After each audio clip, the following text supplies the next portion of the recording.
राधे कृष्णा आप सभी को। कार्तिक मास महात्म्य अध्याय 2। नारद जी को गुरु सेवा की महत्ता बताने के बाद ब्रह्मा जी बोले, सब दानों से बढ़कर कन्यादान है, उससे अधिक विद्यादान है। विद्यादान से भी गोदान का महत्व अधिक है और गोदान से भी बढ़कर अन्नदान है, क्योंकि यह समस्त संसार अन्न के आधार पर ही जीवित रहता है। इसलिए कार्तिक में अन्नदान अवश्य करना चाहिए। कार्तिक में नियम का पालन करने पर अवश्य ही भगवान विष्णु का सारूप्य एवं मोक्षदायक पद प्राप्त होता है। कार्तिक में ब्राह्मण पति पत्नी को भोजन कराना चाहिए, चंदन से उनका पूजन करना चाहिए, अनेक प्रकार के वस्त्र, रत्न और कंबल देने चाहिए। ओढ़ने के साथ ही रुईदार बिछावन, जूता और छाता भी दान करने चाहिए। कार्तिक में भूमि पर शयन करने वाला मनुष्य युग युग के पापों का नाश कर डालता है।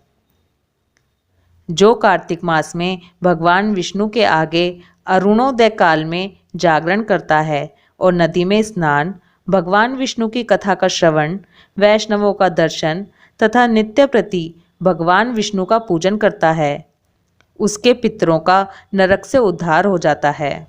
अहो, जिन लोगों ने भक्ति पूर्वक भगवान विष्णु का पूजन नहीं किया, वे इस कलयुग की कंदरा में गिरकर नष्ट हो गए, लुट गए। जो मनुष्य कमल के एक फूल से देवताओं के स्वामी भगवान कमलापति की पूजा करता है, वह करोड़ों जन्मों के पापों का नाश कर डालता है। मुनि श्रेष्ठ, जो कार्तिक में 1,00,000 तुलसी दल चढ़ाकर भगवान विष्णु की पूजा करता है, वह एक एक दल पर मुक्ति दान करने का फल प्राप्त करता है।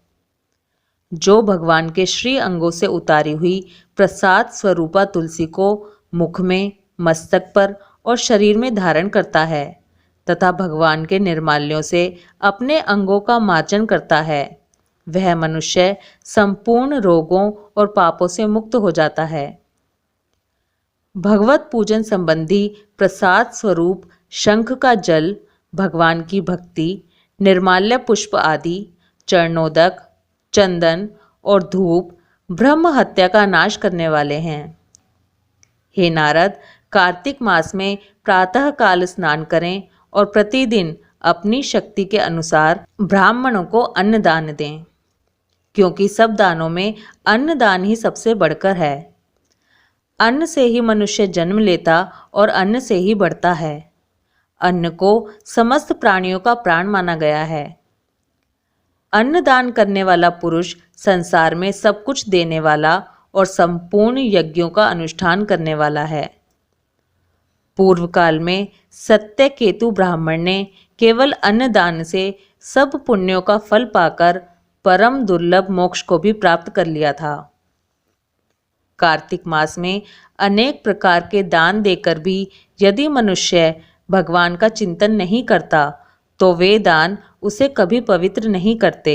भगवान नाम स्मरण की महिमा का वर्णन मैं भी नहीं कर सकता। गोविंद गोविंद हरे मुरारे, गोविंद गोविंद मुकुंद कृष्ण, गोविंद गोविंद रथांग पाणे, गोविंद दामोदर माधवेति।